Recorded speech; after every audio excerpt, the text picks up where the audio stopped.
प्रस्तुत है हरियाणा राज्य की साप्ताहिक समाचार समीक्षा। लेखक हैं वरिष्ठ पत्रकार दिनेश गोयल।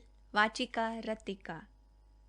देश की स्वतंत्रता की 75वीं वर्षगांठ पर आज़ादी का अमृत महोत्सव मनाया जा रहा है। इसके लिए प्रत्येक राज्य अपने अपने स्तर पर कार्यक्रमों का आयोजन कर रहा है। हरियाणा राज्य ने भी अमृत महोत्सव के मद्देनजर लोगों के जीवन को और सरल बनाने का प्रयास शुरू कर दिया है, जिसके लिए आईटी क्षेत्र की सहायता लेने का फैसला किया गया है।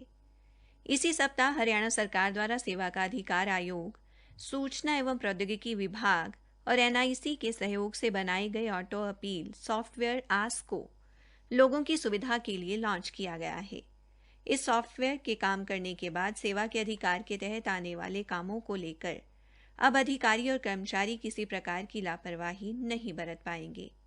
अगर वो ऐसा करते हैं तो उन पर कार्रवाई भी हो सकेगी। ढुलमुल रवैया अपनाने वाले कर्मचारियों की भी अब नौकरी तक जा सकती है।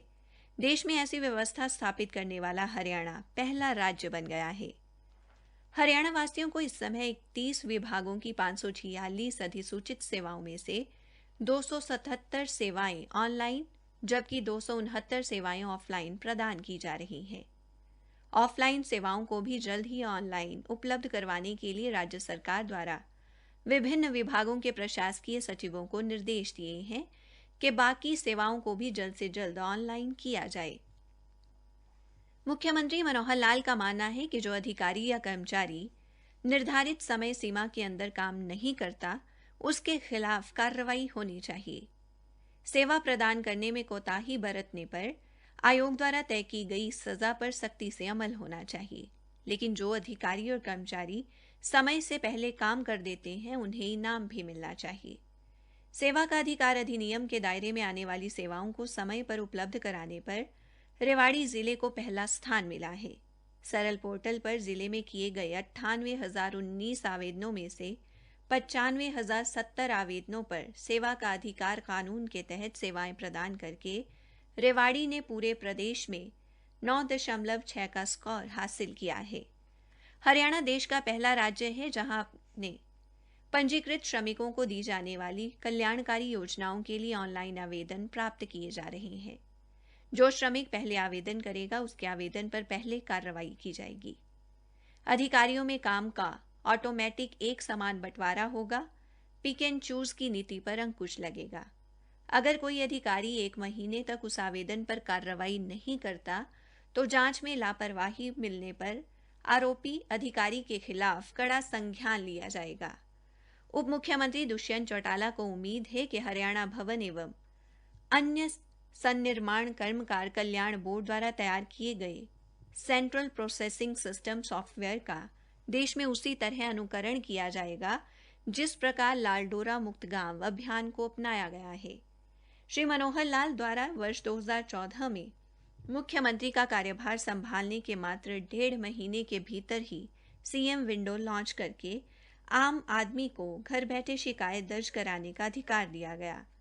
अब तक इस पर लगभग 9 लाख शिकायतें दर्ज कराई जा चुकी हैं, जिनमें से 8.25 लाख शिकायतों पर कार्रवाई की गई है।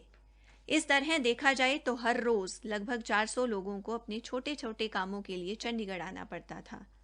सीएम विंडो के चलते इन लोगों के समय और पैसे की बचत हुई है। हरियाणा राज्य ने इसके अतिरिक्त अंत्योदय सरल पोर्टल, वेब हेलरिस और मेरी फसल मेरा ब्यौरा जैसी अनूठी पहलकदमियों से भी लोगों का जीवन सुगम बनाया है।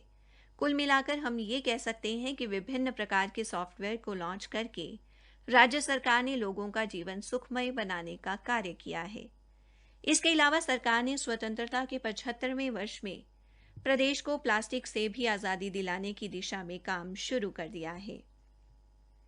प्लास्टिक के स्वास्थ्य एवं पर्यावरण पर होने वाले दुष्प्रभावों को देखते हुए थर्मोकोल से बने कप, प्लेट, गिलास और 50 माइक्रोन से कम वाली औद्योगिक पैकिंग पर भी प्रतिबंध लगेगा। इसके अलावा गुब्बारों के लिए प्रयोग होने वाली plastic stick, plastic flag, candy stick, plastic ribbon, एकल उपयोग वाले pen, plastic mineral water pouch प्रतिबंधित होंगे। इसके अतिरिक्त सरकार इस बात को लेकर प्रतिबद्ध है कि लोगों को हर उस चीज की गुलामी से निजात दिलाई जाए जो एक छुपे हुए दुश्मन की भांति उन्हें नुकसान पहुंचा रही है। कुल मिलाकर सरल जीवन भ्रष्टाचार से मुक्ति और स्वास्थ्य सुरक्षा सुनिश्चित करना ही आज़ादी का वास्तविक अमृत महोत्सव होगा। इसी के साथ समाचार समीक्षा समाप्त हुई।